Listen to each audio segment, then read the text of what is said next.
А в Инте началась пора трудоустройства молодежи. Уже объявлены первые наборы подростков на майские трудовые смены. Кого-то из них направят в теплицы, другие пойдут высаживать деревья, а третьи подметать улицы. Школьники не упускают возможности почувствовать себя взрослыми и заработать на карманные расходы. Анна Зубарева расскажет подробнее.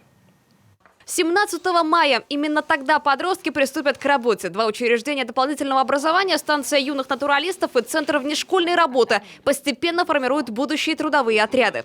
К тому же 100 школьников НТ в этом году пойдут в лагерь труда и отдыха, где детей помимо работы ждут завтраки, обеды и развлекательная программа. Так называемый отряд мэра работает в городе уже больше 10 лет. Дети у нас вообще молодцы, они каждый год с большим удовольствием, еще не начиная летней трудовой кампании, уже бегут к нам сюда узнавать, когда начнется и как можно туда записаться. И все, конечно, рвутся с большим удовольствием в отряд мэра.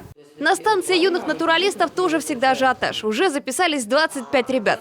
Тут им предлагают попробовать себя в роли садовников. Занимаются ландшафтным дизайном, работают в теплицах, весной и осенью сажают деревья. А еще заготавливают сено и собирают травы, необходимые для кормежки животных. Кто первый раз, они не понимают, что нужно делать, да, потому что мало у кого есть на данный момент либо дачный участок, да, либо бабушки, дедушки в деревнях, да, поэтому для детей нашего поколения, нового поколения, для них это новая работа, и они не понимают, что это.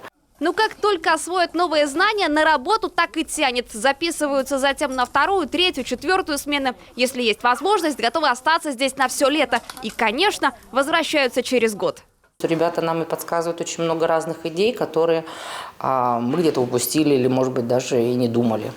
В этом году запланировано временно трудоустроить в образовательное учреждение и организацию культуры 725 школьников. Их зарплата будет складываться из выплат работодателя и материальной поддержки Центра занятости. У последнего расчет такой. Платят за месяц 2250 рублей. Школьники не жалуются.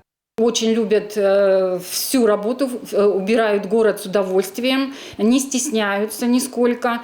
То есть профессия дворник, их не пугает такое название. Дворников в Инте этим летом прибавится на 500 человек. Список мест, где подростки будут наводить чистоту, заранее составлен. Аллеи, зоны отдыха и береговая линия реки в том числе. Анна Зубарева, Ольга Доценко, Евгений Михалкович, телеканал Юрган, Инта.